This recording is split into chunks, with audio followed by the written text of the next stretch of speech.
তো আজকে অনেক দিন পর আমি ভিডিওটা এডিট করতে বসেছি। আমি দার্জিলিংয়ে গেছিলাম প্রায় 29শে ডিসেম্বর করে, তাই জন্য দেখেছো কলকাতাটা খুবই সুন্দর সাজানো আছে।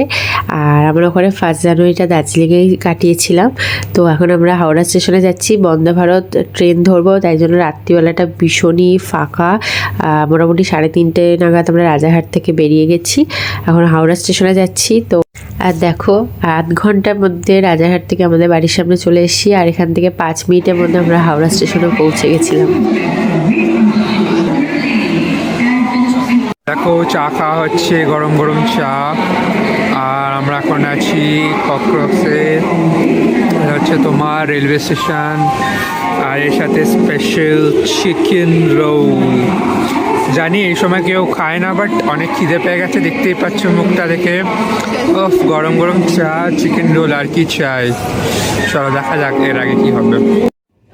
এখন আমরা বন্দে ভারত ট্রেনে বসে গেছি, একদম কাজটা একটা এসি ট্রেন, আর ভীষণ ভালো সিটগুলো, একদম এয়ারপোর্টের থেকেও বেশি প্রেসিয়াস। আর এখানে খাবার রাখা যেরকম ফ্লাইটে সেই রকমই আছে, পা রাখারও জায়গা আছে, দেখে নাও।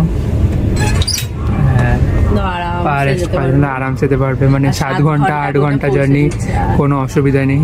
দেখে নাও এখন ফাঁকা আছে, একদম নিট অ্যান্ড ক্লিন, একদম পুরো ট্রেনটা হয়তো নতুন শুরু করেছে। পুরো সামনে তোমাকে একটা হোর্ডিং দেওয়া আছে, তুমি দেখতে পারো, ওখানে সব লেখা আছে ওয়েলকাম, তারপরে বেবি কি কি স্টপ আসছে না আসছে সব ওখানে ডিসপ্লে করে যাবে। আর এদিকে বাথরুম আছে, প্রত্যেকটা কোচে একটা করে বাথরুম আছে, দেখতে পারো। আর এখন তো পুরো খালি যাচ্ছে, 5:55 ছাড়বে, তখন এখনও টাইম আছে, দেখে নাও। 1 ঘন্টা আছে, 1 ঘন্টা আছে। চলো, স্টে টিউনড।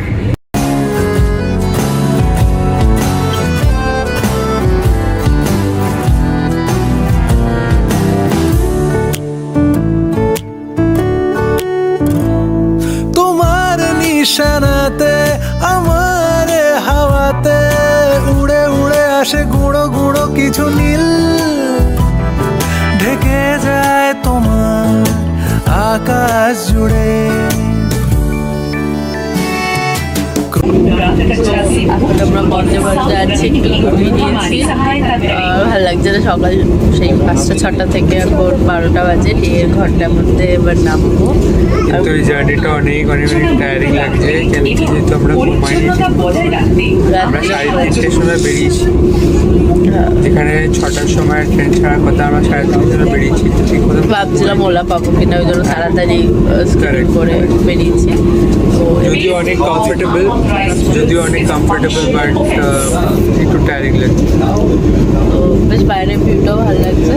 তো দেখা যায় এখান থেকে নেমে আবার গাড়ি করে 3.5 ঘন্টা, তারপরে আমাদের আছে হোটেল। চলো,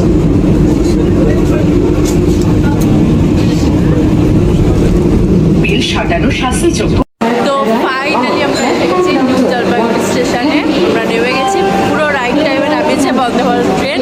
এখনো সবাই নামছে, এখন 1:25 বাজে। তো আমরা টুকটাক কিছু খেয়ে এখান থেকে একদম কার নিয়ে চলে যাবো আমাদের হোটেলে দার্জিলিংয়ে। চলো দেখা যাক। একদম তারপর মল রোডও ঘোরার ইচ্ছা আছে, আমরা জানি না কতটা এনার্জি পাবো, টায়ার্ড হয়ে গেছি একটু, যেহেতু রাত্রিরে ঘুম হয়নি। চলো, যা ভালো ওয়েদার আছে এখানে। তো গাড়ি করে দার্জিলিংয়ের এই দৃশ্যগুলো একবারই ক্যামেরা জাস্টিস করছে না, ভীষণই সুন্দর ছিল। তো কিন্তু গাড়ির আমি স্পিডটা একদমই ভিডিও স্পিডটা বাড়াইনি, তোমরা দেখে নাও। গাড়িটা এই লেভেলের চলছিল, 10 থেকে 20 কিলোমিটার পার আওয়ার্সে চলছে। আর কারণ আমরা যেই টাইমে এসেছি একদম 30 তারিখ আমরা পৌঁছেছি, মানে 30 তারিখ রাত্রিরে বেরিয়েছি, 30 তারিখ সকালে ট্রেন ছিল। তো আমরা 30 তারিখ যে পৌঁছেছি ডিসেম্বরের, এই সময় ভীষণ পিক টাইম ছিল, ভীষণ ভিড় হয়েছিল দার্জিলিংয়ে, প্রচুর গাড়ি যাচ্ছিলো। তো রীতিমতো 2টো থেকে আমাদের দার্জিলিং পৌঁছাতে 6:45 বা 6:30 এরকম নাগাদ হয়ে গেছিলো। আর হোটেলে চেক ইন করতে করতে তো 7টা বেজেই গেছিলো। তো আমরা হোটেলে ঢুকলাম, দেখে নাও, তখনও ভীষণই টায়ার্ড, বাট হোটেলের রুমটা ভীষণই ভালো ছিল। আর ও একটা এক্সট্রা বেড নিয়েছিল, মানে এরকমই রুমটা নিয়েছিল, যাতে একটা সিঙ্গেল বেডও ছিল ওখানে, জাস্ট এমনি নর্মালি রুমটা বড় নেওয়ার জন্যও নিয়েছিল। এটা আর কিছু না, বাট যাই হোক খুব সুন্দরই ছিল রুমটা। আর এখান থেকে সকালবেলা একদম কাঞ্চনজঙ্ঘা দেখা যাচ্ছিলো। তো সেটাও নেক্সট ডেতে দেখবো। তো এখন চলো গিয়ে আমরা একটু রেস্ট করে একবারে ডিনার করে নেবো আজকে আমাদের 8টা সাড়ে 8টার মধ্যে, তারপরে তাড়াতাড়ি করে শুয়ে পড়ে কালকে সকালে তো বেরোতেই হবে আশা করি, দেখা যাক চলো। আর আমাদের হোটেলের একদম 5th ফ্লোরে নিয়েছিল, টপ ফ্লোরে, আর ওখান থেকে একদম সামনেই ব্যালকনি ছিল। তো সকালবেলা আমাদের খুবই ভালো লাগছিলো এসে, আর ভীষণই ঠান্ডা, মানে এখানে লোকেরা কীভাবে যে মানে একটা শার্ট পরেই যে ড্রাইভার ছিল চলে এলো, বাট আমাদের ভীষণই ঠান্ডা লাগছিলো এখানে, আর প্রচণ্ড 5-6 ডিগ্রি বলছিল। বাট দেখে নাও গাইস, আমরা 7টার সময় ঢুকেছি, আবার 8টা বাজে, ভীষণ টায়ার্ড হয়ে গেছি। তো এখন ভাবছি আমরা খেয়ে নেবো। আমি রাস্তা আস্তে আস্তে বমিও করেছিলাম আজকে, খুবই মানে গাড়িতে 4-4.5 ঘন্টা লেগে গেছে, অনেক মানে আসছিল, ভিড় ছিল, জ্যাম ছিল। হ্যাঁ, তো তো আমরা এখন রেস্টুরেন্টে এসে গেছি, আর খুব ভালো মেনু করেছে যেহেতু আমাদের ডিনার ইনক্লুডেড। তো আমরা vegetables plus non vegetables, I mean veg and non veg দুটোই অর্ডার করেছি।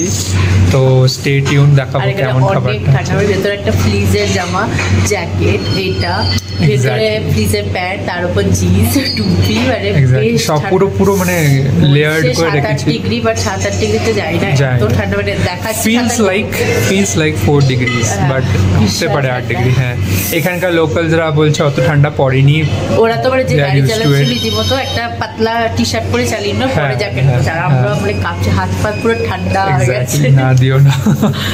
তো আমরা যে তাড়াতাড়ি ডিনার করে শুয়ে পড়বো, কালকে সম্ভবত সকালটা রেস্ট করবো, বিকেলবেলা আমরা মেজলি নট বিকেল বাট দুপুরবেলা থেকে আমরা বেরোনোর প্ল্যান করছি। ভীষণ জ্বর এসে গেছিলো, আসার ঠিক মানে সব কিছু ঠিক ছিল, বাট 102 জ্বর। আমরা আসার পর বসার করে অনেক আমাদের প্ল্যানটা অলমোস্ট ক্যান্সেল হয়ে যাচ্ছিল, তারপরে এখন আমি এখানে এসে আবার চোখ দেখলেই বুঝতে পারবে ভীষণ শরীরটা খারাপ, তো গলাও বসে গেছে। তা আমি ভেবেছি কি বেশি কিছু ঘুরবো না, যেখানে মিরিক ফিরিক সব ক্যান্সেল, এমনি জাস্ট 7 পয়েন্টস স্মল রোড এইসব আশেপাশেই ঘোরা হবে। বাট দেখা যাক প্ল্যানস কেমন হয়, আমি আগের থেকে কিছু স্পয়লার দিচ্ছি না, সকাল সকাল বেরোনোটা তো অবভিয়াসলি স্পয়লার এখন থেকে কিছু দিচ্ছি না, বাট দেখা যাক, স্টে টিউনড।